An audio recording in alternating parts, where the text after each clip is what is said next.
Hi, everyone. Welcome back. We are with Jon Emery today. I cannot wait to introduce you to Jon. Jon Emery's journey is a testament to resilience and self-discovery.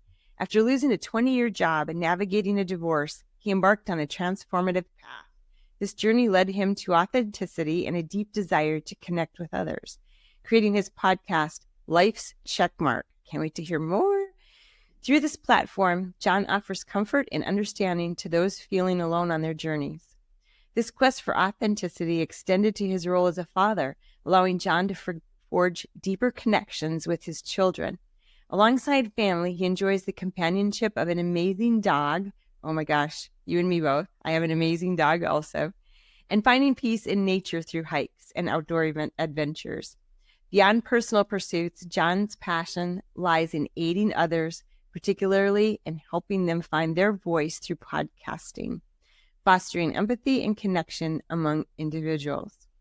So welcome, Jon. I'm so grateful that you are here. I've actually had the honor of being a guest on your podcast. I would love for you to tell our audience a little bit more about you and the podcast that you have. Sure. Well, thank you. I appreciate you having me on. And yes, you were just on that, I don't know, a couple of weeks ago, and the episode will come out sometime. But yeah, so for me, my journey, like you shared, I lost a job after 20 years. Basically started when I was 19 and lost it probably when I was 39, I think it was. So it was not due to COVID, but they just decided to close the doors because it wasn't making the money they thought. Anyways, so that led me into trying to discover and find something new, something I always wanted to try, something different. I was tired of working for somebody else anyways. And, I didn't know my out. My out first was to get into real estate. And so I had a couple rental properties, and I unfortunately never really evolved and got more and more, right? So I knew somebody that did life insurance and did the whole life insurance with the infinite banking system and stuff, if you're familiar with that. So I rolled into that and checked it out, totally different. It's not a 9-to-5 job, no security for pay or anything like that. You're trying to get clients and everything. So that was new. And I started to enjoy the opportunity of creating things and started to get on YouTube a little bit more. I did 10 Facebook Lives with entrepreneurs, and I can get into, why it ended after a while, but I enjoyed that. I was trying to reach out to entrepreneurs because they would have more a mindset for what I had to offer, and they would understand it. So anyways, I found myself enjoying talking to more and more people. I even went to a local event. I shared stuff with, I think it was like 10 people. I'm not one to speak publicly. So that was new for me, and, some people were pushing me. But yeah, so I obviously didn't have the income coming in. I did get one client closed, which was great. And then, things were taking a turn for me, and I didn't see anything coming. So there was the word divorce was mentioned about a year after I got let from my job. And we went our separate ways for various reasons. But, we don't need to go down this rabbit hole, but I mean, as for me, it was emotional. It was nothing I was focusing on losing. It was nothing I ever wanted. I grew up with my dad's family. Basically, they all got divorced, and that was always in my head. Like, I'm never going to do that. And, it's not going to be me, right? So that was stuck in my head forever. So then when that happened, I was just like, oh, distraught. Plus, I had 2 kids, and that didn't make sense to me. Like, that's the worst. And, feel free to ask me questions anytime, but that led me into, I wound up getting another job thinking it was going to change things. It didn't. And then I wound up getting the job that I have now after that job. So I've, been a supervisor for about 3 years now almost. And since then I discovered, well, I don't want to say I want to say podcasting discovered me, right? And found a home for me in a sense. So, I was at an event, and sure enough, I sat down at breakfast table. I I wish I remember the guy's name. I'm sure I could dig it up if I want to. And he's like, well, what do you want to do? I said, well, I want to start a podcast. And I said, I just need to get started, right? And I told him I did those 10 Facebook Lives, which is nothing compared to what I'm doing now when I speak to people on the podcast. He's like, you just start with that, and, and that's your first 10. I'm like, oh, I don't know. So it must be like 6 months after that. I was like, okay, let's go. You know what I mean? In my head, and so I did. I stripped the audio from the video and just started the podcast. So I had my 10 and launched it. And then I just started finding people I knew and eventually evolved from there with more and more guests coming on. So I've been doing it for a year, almost a year and a half now, guests and some solo episodes, but it's people share the journey life. I mean, I had my own, right? And I share a little bit of that with you now. But I mean, a lot of these people are just like sharing their rock bottom because everybody's different, so I really enjoy that. And I really enjoy inspiring people to listen to them and then hopefully maybe reach out to the guest or myself or somebody else out there that can help them with whatever they're going through. And that's what led me into, starting a course, a community, and, coaching for people helping start getting their podcasts off the ground. So that's a lot to share with you right now. But I mean, feel free to ask me any questions.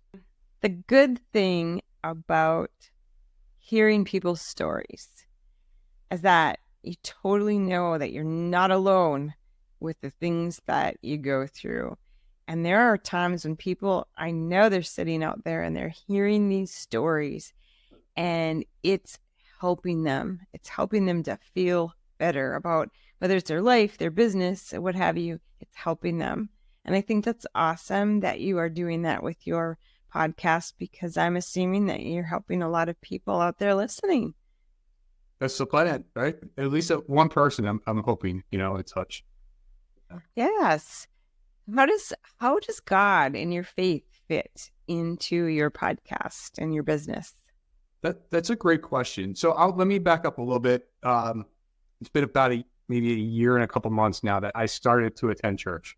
I never really was big into faith and belief, and going through everything I was sharing a little bit.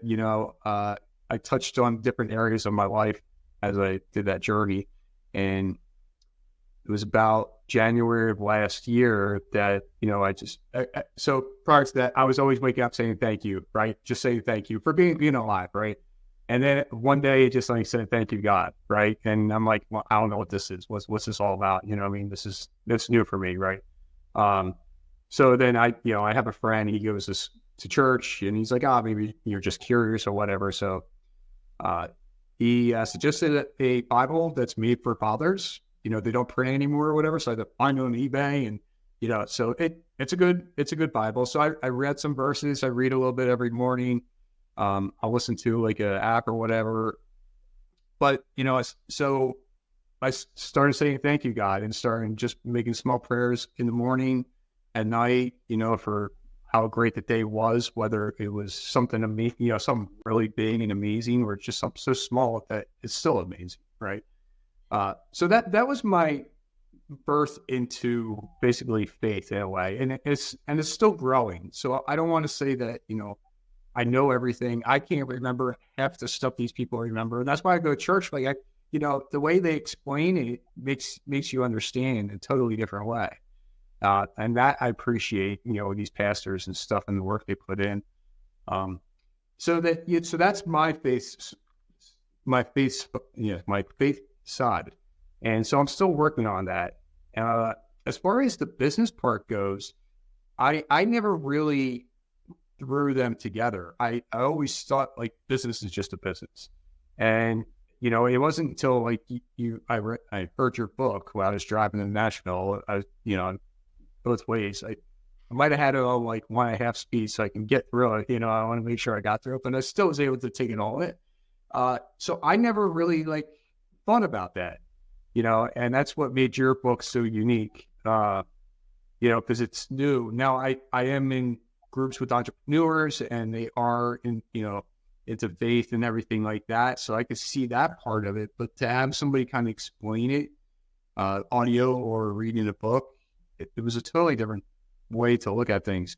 And that's something I'm still working on. So I can't say like it's concrete yet. And I still have to like bring it in. So I have to, I'm in this new phase of kicking the business off and, helping people. And I have to trust God has a way and a plan for me to carry this out. And it's not going to be a fast one, not as fast as like us would want it to be. Right. So, Right. but it might be slow to start and then it's just going to take off. And that could be scary too. So why would you want something so fast and just to fall back in a corner or a hole because it just took off and you don't know what to do, so you have to just be steady and consistent and just keep growing. But that's kind of like, that's where I'm at with the whole faith part being in the business for me right now. Well, it doesn't matter how long you have been a Christian. We are all a work in progress, and we're going to be a work in progress till we go to heaven. Like it's not something that you just turn into and then you stay. It's a growing thing. It's a growing process. So we're all going to be constantly learning. It's interesting when you said you hadn't thought about, business and faith, and I hear that all the time. So many people that I talk to, I ask them something about God and their business, and they're like, "What are you talking about?" and then I ask them some more questions, like, "What is a Christian-owned business? What does that even mean?" And I hear things like, "Well, I'm honest. I don't rip anybody off," things like that, and I'm like, "Well, isn't there more to it?" It's so easy for us to go to church or read the Bible or what have you, and think about it in our personal life, especially when we're going through something really tough, like a divorce. And I've been there also. And then that's kind of where you're hung up with it. And that's great. I mean, like Jesus is there for you in all your needs. Then we get up and we go to work the next day, and Jesus kind of disappears from our mind for a while when we're thinking business, because a lot of times we don't relate the two together. And that's the thing that I hope people get out of it all the most, is that God owns your business. We're the stewards. He's there for you. He's there in your business to help you so that you don't have the stress and the worries that you do if you don't have him. And so I'm wondering, how much of a difference has that made? Because I know you're new in business also, and you've got a lot going on. You're really wanting to launch this and get it where you want it to be, especially with the coaching and everything. How has that changed now for you, as far as like your attitude or mindset, or maybe something that the way you are approaching things? Has anything changed at all now that you know that God owns the business and that he actually is at the top and you're not alone at the top, and he's there to help you? Yeah. So I'll probably share a little personal stuff too with you that's kind of hopefully answer this a little bit better. So I started coaching my daughter's soccer team this spring, and that's new. I never played soccer in my life. I do have another coach with me, which is great. But so that's taken up like 2 nights a week, that I'm not used to. So, I mean, that's another hour and a half each night that I'm losing, that I've been focusing on doing things. And then, there's game nights and stuff on weekends. So like,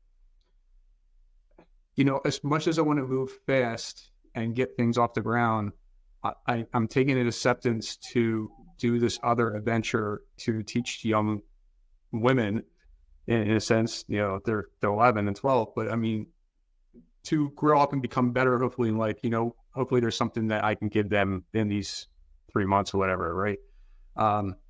And to maybe push off what I'm doing aside just a little bit and not feel, guilty of it for any reason whatsoever. And that the right timing will come when it comes.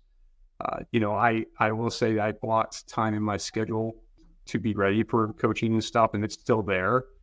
So when it's comes, it's ready, and I have the time available for me. But that's kind of how I'm kind of like accepting the fact that it's not going to be a rush for me. It's just going to slowly take time and build. I have to reach out to people I know, and they're going to reach out to me and share what I have to offer to other people. it's a whole new atmosphere for me to learn marketing, right? That's nothing I've never learned before. I've never learned podcasting until I started podcasting. You know what I mean? And same goes for people that have a job. I have a job too. Like you don't know that job until you start, and then you just get accustomed to it, and you can grow inside of it if hopefully you can grow in that job. But you know what you're doing after a while. And so with podcasting, I started the course. Like I never started the course, and that took me time. It took me almost a year, and as much as I probably wanted to get done faster, I think I was given that year for a reason. Now I'm here, and it's like, okay, you got this. Yeah, I'm saying, when I say this, I'm saying like God's telling me, like, you have this ready. It's there. You'll slowly get it out there. People will listen. They'll hear what you have to offer and share and help people grow. And that will come. But right now, you need to do this with your daughter, because I'll be honest with you, this is probably the person the last time, because she'll be doing something else in the fall with soccer. And I'm not that coach. As much as I love doing what I'm doing with her, it's where she's going to go needs a whole new level of coaching. And so this might be the only opportunity I have. And I share this because it was her decision. She said, "Oh, you'd be a great coach." And I'm like, "Let's go." You know what I mean? Like, I never even thought of it, and I had no problem doing it. And that was like a calling in my eyes. Like, so, and being there and being as her, she's my daughter. I was able to one day, just get the girls together and, and start doing exercise, and that's what she did. So she started leading, right? For that one moment. Yeah. So that would be the answer to my question, is that it's slow. It's going to be a slow pace for me to accept that what God has to work for me in the business will come when the time comes, and I know it's said a lot, I don't want to say he says patience or anything like that, but I know it's said a lot, like in time, right? Just allow things to happen. Yeah. In his time. Yeah. But like you said, how long is your daughter going to be this age? Well, very short time. And there's no going back. You have to do now when you're called to do something like this, because like you said, this is probably the only opportunity you'll have to do this. And she's going to remember this for the rest of her life. That Dad did this for me. Dad did this with me. These are memories that you're creating, and that is awesome. And God owns your business, which means in his time, things are going to go the way they're supposed to.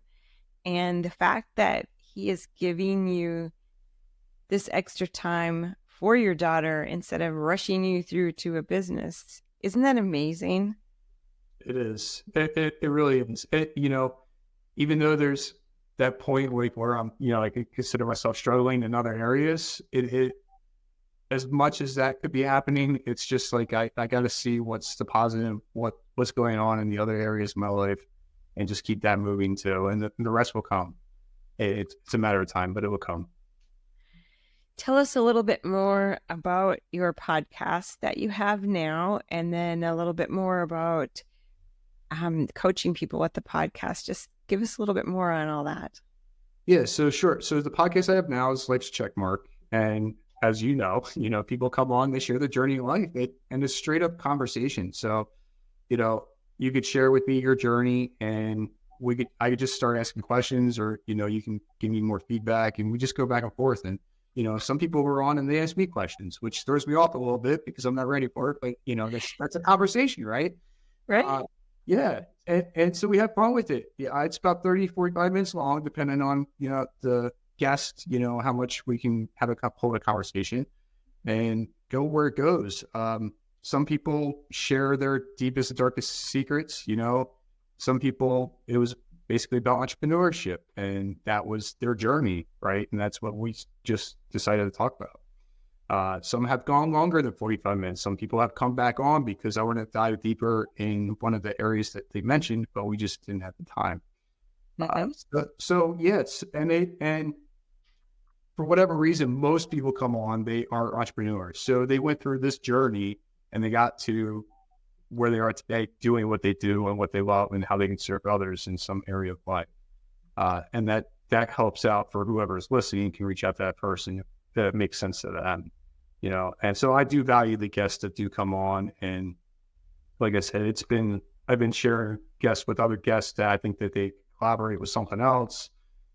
They also been sharing me with other people, to try and get out there as well. So then for the, so I have a course, it's coaching and a community where other podcasters, I want to say podcasters because they will be, they'll start from episode 0 to podcast hero. So they'll go from 0 to 10 and launch, right? And that's the setup for the course, right? And that's not where it stops because I'm going to keep adding things to it. But the idea is to be competent and to be consistent and just get it out there, right? And not just start. Like a lot of people say, just start. Like I get that, but nobody knows how. Like they look at the little, what mic do I have? What camera do I need? And you don't need all that stuff. You just have to have the right blueprint, right path to go down and you do just start. We start in the right way. You don't want to just start one week, put it out there, and then you're struggling to find something, to put up for the next week. Like you just don't want to do that. And a lot, I say to a lot of people, I'm like, if you start something and nobody listens, would you still do it? Right. And that's what it was for me. Like it was never about the audience. It was never about growth for me. It was just me getting to know other people's journeys in life. It's probably not a huge podcast. Like a lot of people think you need 100,000 downloads or whatever, that's not what it's all about. You don't need all those downloads to make a difference in life. So I asked that question because if you're going to start one, there's got to be a deep why reason for why you're starting one. And that's what you need to hold inside of you as your value and keep that carrying through. And that's what I've been doing. So I just been enjoying the conversations with the people I've been having on. And so it'll be a community of people so we can go back and forth. We can help other podcasts grow, and I have a whole bunch of other stuff going on that I can provide and get to that community as well. That's so awesome. If someone wants to listen to your podcast, where all can they find it? Yeah, so Apple, Spotify, they're the big ones, obviously. There's also YouTube. You can check out the videos there. And, I guess it's just Amazon and all the other Castbox, I think, is another one. There's so many of them out there. But, yeah, just type in Life's Checkmark. It's got a big orange check mark to color the wall here with a guy walking up it. And that's how you find it. And then I'm sure you would have a link or whatever available as well. Yes, I will. In the show notes, definitely have links on your show and how to get a hold of you. If somebody wanted to be, I guess I should ask it like this. Are you accepting guests on your podcast? I am. So I'll be honest with you, I have a backlog. So I do have a lot of people that already were on, and I have a lot of episodes I can release whenever I'm ready. But that doesn't mean I'm not taking them. So we could schedule something out. It's just going to be a while before yours might come out. But it's so what I'm looking for, and what I did with you was I do a 20-minute intro call, get to know a little bit about you, make sure we're a right fit, because I want people to be authentic and vulnerable, honest and open, and just share whatever is going to come out. Because that's what's real. That's what people want to hear. That's what you should be, right? Don't be somebody fake and throw it out there, and hopefully it sticks to the wall because you want people to like you. That's how the right people are going to like you. So I'll do that. That's about 20 minutes. So I take a lot of time just doing that with the people before they even come on. I'm about episode 85, so times that by 20, you know what I mean? And that's kind of where I'm at with just doing the intro calls. And that's not everybody, makes it, it's just, and it's nothing against any people, but it's just how it is. So you could do that, and then we could schedule an episode after that if we find a good fit for both of us. Wonderful. I just wanted to check because maybe one of our listeners has a great story that they would like to have on your podcast. And if you're looking for guests, then I hope that someone reaches out to you that would be a good guest for your show. And I didn't realize that not everybody gets it's, that everyone that asks doesn't get picked for your show. So I feel pretty honored now that I got to be on. I must have fit the criteria. I mean, well, there's got to be some kind of energy there, right? Like you're right. not going to flow. Like if you're just going to sit there, like it's not going to work. Right. I had a few people on, great people, and sometimes you have to just pry them a little bit, and it stinks, but I don't think they were ready. I don't think they were ready to open up, and it could have been their first one, which is fine too. I have no problem with that. I had a couple people that never did it, but yeah, you have to. It's your pocket, so you have to weed it out a little bit, and maybe that person can come back another time, if it's not today. But yeah, you should be honored. No, I'm just. I am. You know what? I have an interesting question for you, and I think about this every now and then, but I never know who to ask. You had mentioned earlier about authenticity, and I so get that. I kind of look at if you want fake, go watch a fiction movie that's been made up. Just go watch any movie or any show where there's a bunch of actors portraying something.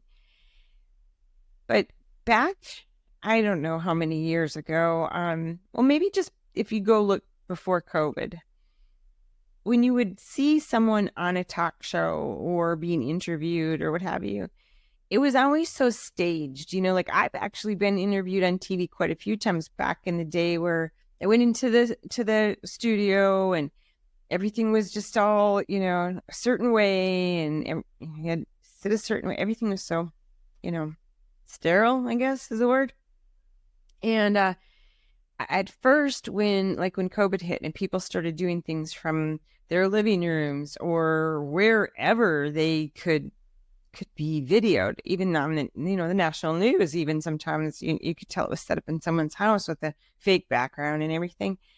My question is, how are people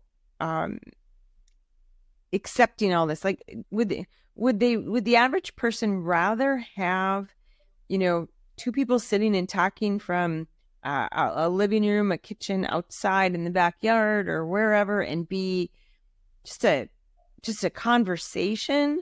Or I guess I'm asking, how important is it to have everything all set up and be professional and perfect and all that good stuff? How important is any of that, or is it not important? And are people looking more for authenticity versus, an actual just a conversation between two people? Or do they want to see some of that professionalism like we used to with a stage and setup? What are your thoughts on that? What are you seeing, and what do you know? Oh, no, it's great. So, I mean, a lot of people that I have come on, I find them to be authentic, and I think it's because of where they are, like the group of people that they are in, right? So it's a circle. It's a circle. Mostly entrepreneurs and mostly people that went through a lot of crap to get to where they are today, and they're just tired of being fake, and like, I'm just going to be real. As far as people presenting themselves as, I guess, fake or just nice people pleaser or whatever, I think that those people are still stuck. They don't understand that people can accept them for who they are and just show your true colors. It does take time. Like, it's nothing easy. I think for me, it was because of my journey, going through a divorce. I had to just be willing. I mean, I started opening up a little bit before that, trying to figure everything out. And so I reached out to some men. I got to meet in groups and stuff, and I never spoke about my relationship. So like that's just what you do. You hold it in the relationship, right? And I'm like, I can't figure this stuff out. Like, what's going on? So I started opening up, and then it's more freeing, right? You know what I mean? Like, who cares what other people think? The right people will think great about you. That's kind of like, and hopefully I'm answering the question right for you. But I mean, it's just being yourself, and having those conversations where you can go back and forth and not judge, not feel like you're being judged is great, and there's those people that will judge you, even though, they might not tell you to your face. right? They're still there. I mean, there's a whole bunch of people still out there, but they're not listening. They're not doing the same thing that you and I are doing. They're not finding the right people. They're not finding the people that have been through crap. And I want to say it's most of the people that probably have been through something, but don't seek help. They don't think that someone's going to listen to them. Or they're talking to their friends and family that, oh, it's okay. It's all their fault. It's not yours or something like that. Right. And so they get that support in that way. And then, they never grow. They don't seek help and, go down these paths of self-help and self-growth. That's hopefully that answers your question. I mean, but that's kind of how I'm looking at being authentic. And, I was at, we're at BLM, but I was at the mastermind back in November, and I forget the speaker's name, but I saw this list. It's like a whole page of values. So it was like, we broke it down to top 5, whatever. And then the last one, he's like, oh, okay, what's your top 1, right? And for me, it was authenticity, right? And it was hard out of all of these values, and I wasn't the only one in the room. So it was, but to pick that as number 1, and, I'll be honest with you, I have a poster over here. I wrote down my values, 5 values I have, and that's number 1 for me. So I just want to keep showing up every day as me. And if I could just add to that for a little bit, I grew up, my father had a bar, and so I got to see a lot of stuff as a kid with people drinking and stuff and, fights or whatever. And, my father was drinking a lot. So I didn't start drinking until maybe I was like 22. I waited, and then I went through all this stuff with divorce and everything. And I found myself drinking a little bit more. It's not what I wanted to do, but I was leading down that road. And, I wound up stopping to be, I think it's about almost a year and a half now. So I haven't drank anything. For the simple fact I wanted to be myself, and this is who you're going to get, right? With nothing else inside of me from alcohol in any way. And then that's something I didn't want the kids to see or share, right? When they're just around just me, because it's just me when they're here. So that's how I look at authenticity as well. Like, it's what you take in too. So, health-wise, it's so show up who you want to be by putting the right stuff in your body for what you want to put in. If it's a bag of chips and that's really what you want to be, then I guess you're authentic there. I'm not sure, but it took me a while to get to where I am today, and it's not the easiest path, but it's the right path. So, I mean, I know everybody else can do it if they're willing to push and keep moving forward. That is a great way to describe a type of authenticity. I hadn't even thought about that. I'm so glad that you shared that, because when you think about it, how authentic are you if you're not yourself? Which sounds like a crazy thing to say, but like, for example, if you are drinking alcohol to excess or drugs or whatever, it alters you, right? It makes you a little bit like someone else, or not like someone else, but it just changes you. It changes maybe your behavior or your personality. So it's not your authentic self. I have not heard that said like that before. I love it, because it's actually opening up my mind to a lot of ways of authenticity. See, I'm thinking when you're authentic, you're just being yourself. Mm-hmm. And since I've never been a drinker, I wouldn't even think about that. And it's opening my mind up right now of a lot of different ways to be authentic. See, in the podcast realm, authenticity to me was just like, okay, well, instead of filtering everything out and making yourself look like someone you don't, or that someone you're not, or having a true like conversation instead of a scripted bunch of questions you're asking, things like that. See, I was looking at it from that standpoint with podcasts, and now you've just mentioned an entirely different type of authenticity, and I really like that. And it kind of brings up something that when I first got started in my television show, I had the questions all written out, sitting beside me. That was the worst thing I could have done, because I was so concerned about everything going right. Everything's got to go right. It's got to be perfect. And I would ask a question and I would be so concerned about getting the next question on time and keeping things rolling and all of that, that I wasn't even listening to some of the answers. And I can't do this. This isn't working, because I was constantly like, oh, next question, and trying to, and then my mic thing would fall out of my ear, or something would happen in the studio, right, where it just didn't go well.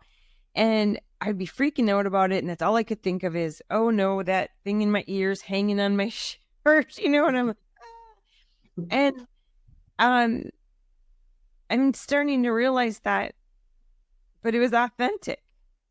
It was me. It was happening. I'm like, it was real.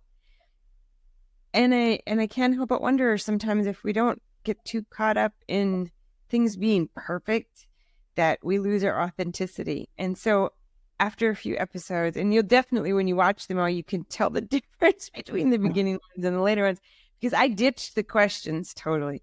I got this really amazing speaking coach, and she was really helping me through this, and it was exciting because I ditched those. I burned those questions. I'm like, That's good. No more. And I'm like, I'm gonna roll with this show, like, and I mean, unless it gets out of hand with something that we shouldn't be talking about, but I mean, like, I'm gonna listen, and I'm gonna ask those questions that something that I heard, or comment on it, like your about authenticity. Because I'm sitting here, and in my mind I'm thinking, oh my gosh, if he'd have been on one of my first shows and he said that, I would have totally missed it. Went on to the next question. And Well, I'm so excited. How do you feel about it, going through the way you're doing this now? I love it, because I feel like I'm not stressed over anything. I'm not trying to think ahead. I'm going with the present, just like God. Jesus tells us, don't worry about tomorrow. It's got its own problems. Just, not be recklessly living in the moment, but live in the moment and enjoy it, and just grasp it, right? Don't worry about past mistakes, and don't worry about the future, because it's not here yet. And it's so freeing. So when she said that I could get rid of that list of questions, I felt so free. And my show isn't perfect. It never has been, and it never will be. There's going to be, I might stutter or stammer here and there, or say something, goofy or whatever. But it's me. I'm not perfect, and I don't portray to be or claim to be perfect. Yeah. And so that's what was really cool also about being a guest on your podcast. Like, it was fun. I got to tell my story, and we just rolled with it. And you didn't have a list of questions either. And I really liked that, because I'm like, cool, we can just go and do this. And it's so exciting for me to interview you on my show now, because, we both have a podcast, and you not only have had one probably longer than I have, but you also are teaching it, and you got this program that people can go through. And it's fun to talk to you and learn and hear some of this. And because I was really starting to get stressed over it, and it's supposed to be a good time. It's supposed to be fun, and it's supposed to help the audience. And how do you help the audience if you're like, what's the next question? Exactly. Yeah. And now, real quick, I was using StreamYard for a little bit back in the past, and I'm sure it's a great platform. I just never went back to it. But when I was doing the Facebook Lives, I was doing it on StreamYard, and I had the questions on the side, because you can put that over there. And just like you said, I'm like watching these. Oh, I missed one. You know what I mean? In my head. So I really never got to experience the back and forth and understanding what people have to say. So, and once I figured that out, I'm like, forget this. I'm like, it's just too much work, it's too much stress, just like you shared, and, perfect. Like, what is perfect, right? Yeah. So in my head, like, if you reach perfect, then you stop. Like, you're never going to continue to keep growing, and that's why I know Jim Quick has the quote, practice makes progress. And so I push that on my kids, because practice makes perfect. If you hit perfect, then you just, in my head, you just give up. You never try to extend yourself further and further, right? And, you can take that to the business level. If you get to this point in marketing, but you think you're great, but you can go above, right, to get to 10 million, whatever. But, if you already think you're perfect, then you're not going to go in that area and just keep reaching up. So, yeah, perfect's a weird word, and I'm sure a lot of people out there still use it. I I don't want to, Me either, because I can't measure up. Yeah, you're always going to put yourself down because you're like, I never reached perfect, Yeah, so it's the 1% better every day, progress, it's making up small steps, no matter how you put it, say it, that's what it is, and that's how you become a better person. You just keep putting your one foot forward in front of the other. And if you fall back, you ask for help and you get up and you keep on moving. Authenticity, this just came to me. Authenticity also keeps you from comparing yourself. Because when I first started, I'm like, oh, this is a TV show. I have to be like the TV people, like those famous people. They always look perfect and everything is like, it's so, I don't know how much editing they do though either. I mean, like for all I know, they edit the heck out of all those shows. I don't know. But I was comparing, and I think that's where I really went wrong. And once my coach, I just have the most awesome coach. Her name is Julia Langley. She is just incredible. And she's been on stage for years and years and years. She was a singer for Cirque du Soleil, and she's just an incredible woman. But she gets all of this, and she was trying to get me to understand that they're more concerned about the content than they are how I look or how I'm talking or, whatever. And once I stopped comparing myself to the big guys over there that have been on TV for years, I actually started having fun. The more authentic I am, the less I even think about what anyone else is doing. Mm-hmm. People are either going to like it or they're not. And I realized too that, those quote perfect shows or seemingly perfect shows on TV for years, those talk show hosts, some of them people don't like. And it doesn't matter how great the show is, like how good the set looks or how smooth everything goes. They still don't watch it, right? I mean, they don't have all the ratings. So yeah, I thank you for getting us on the authenticity role here, because it makes me feel so good. Yeah. I want to be my authentic self, and you are being your authentic self, and together we have God only knows what kind of show, but we're here and it's us, right? That's right. That's what it's all about, right? Yeah, and like I said, I think I said it already, and that's who you're going to attract. You're going to attract the right people that are attracted to you for who you are. So don't walk around being, somebody that you're not. Just be you. I know we have a mutual friend, Wendy, and she told me the other week that she was like, I'm just going to wear this, and it's not getting dressed up for an event or anything like that. She's just going to just be yourself and show up. And I'm like, yeah, that's how people get connected with you. I've had a guest. Her name's Krista Rose. I haven't shot her podcast out yet. Her episode, but she was talking about the same thing. Like, she hired somebody for like wearing a t-shirt for marketing or something. I forget what it was for, versus somebody else that was in a suit, because, she just was attracted to the guy and how he showed up in his shirt and just being himself, not trying to make a huge impression the first time just by dressing up in a suit. So everybody's got their thoughts on it. And I think that stuff's going away where people have to show up, looking really good. It's same thing, I guess you could take it into relationships, like you show up for the first 3 dates, I guess, looking really good. And then you just, oh, this is really who I am after that. Right. And then you're like, who the hell is this person? Yeah, sure. But that's what it's all about, right? You have to just be yourself. Well, yeah. And they have that all that AI filtering stuff, to make you look a certain way. And I'm like, but if I do that and I'm out somewhere, no one's gonna know it's me. That's right. Because yeah, I'm not a spring chicken anymore. And I earned every one of these wrinkles, right? So they're there and you can see them and I don't care.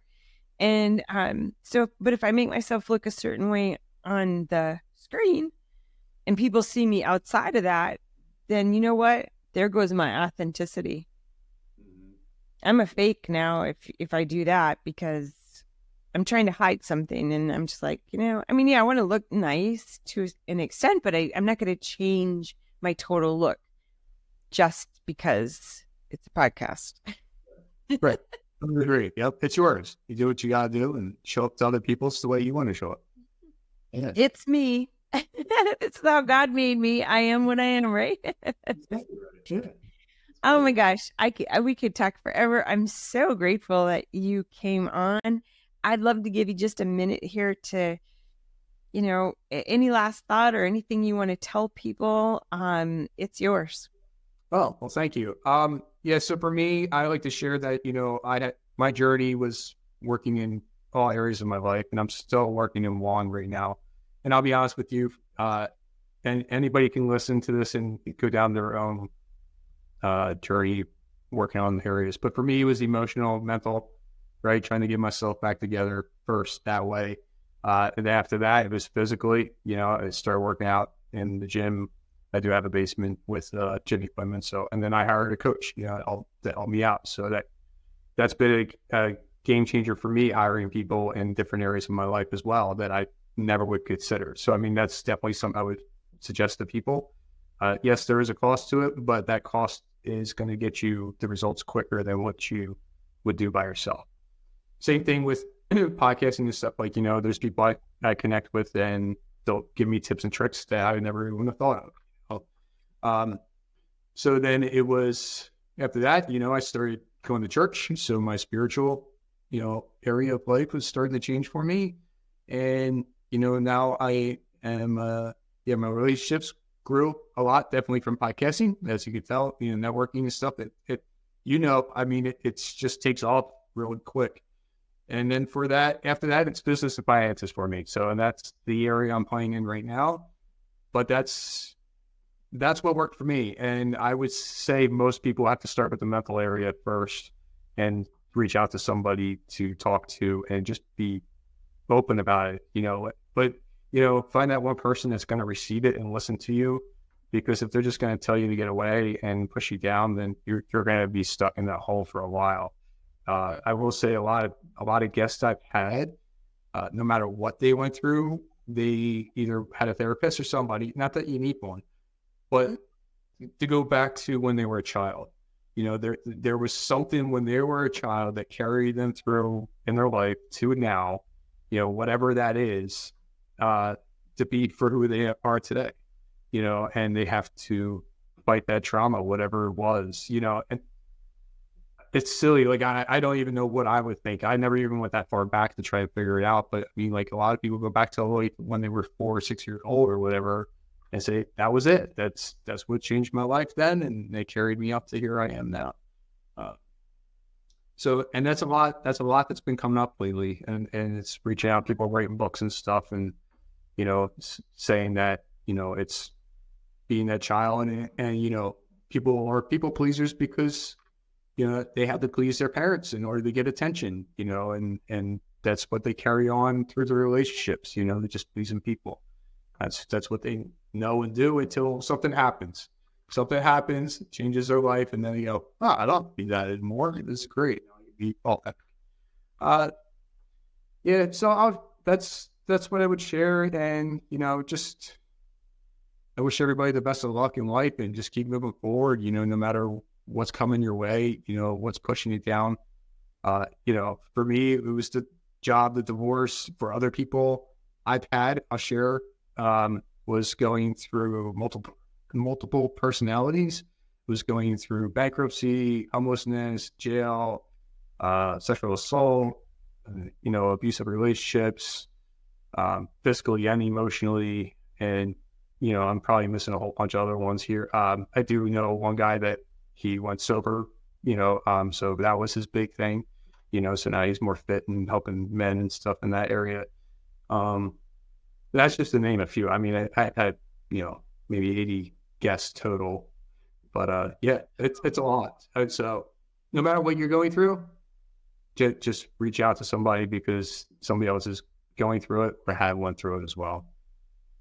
Wow, I need to go and watch more of your podcast. I'll tell you what, you've had a lot of different life check marks. Yeah, and that's why Yeah. it's the show, right? Like for me, my life was, hey, I gotta go to school, go to college. I went college for like a semester or whatever, but then I got a job, and then have a family, have the house, and that's what you do. Get a 401k, but that's not how it's always supposed to be. Right. So that's the check mark, right? It's your life, your check mark, not somebody else's. Not the way the government, the society, your friends, your family are telling you. You create your own. But yeah, there's definitely a lot of different journeys out there, Wow. and a bunch I haven't discovered yet. Exactly. I'm sure you'll discover many more. Well, everyone, we are out of time, but I hope that you check out Jon's great podcast. It just sounds very interesting. Some of these stories, I can't wait to hear them because that's wow. It runs the gamut on his show. So thank you so much, Jon, for being on. Thanks for all the tips and information, and just thanks for the great conversation. Yeah, thank you, Mauri. I appreciate you having me on. Thank you. All right, everybody. Thank you for being with us today and have a blessed and wonderful day. Thank you to all who made it possible for this show to be produced. A special thank you to Jared Miller for allowing us to use the song Truth, written and performed by Jared Miller and Vaughn One. Disclaimer: the views and opinions expressed by the guests in this program do not necessarily reflect the views or positions of Mauri and I. See you next time. Have a blessed day.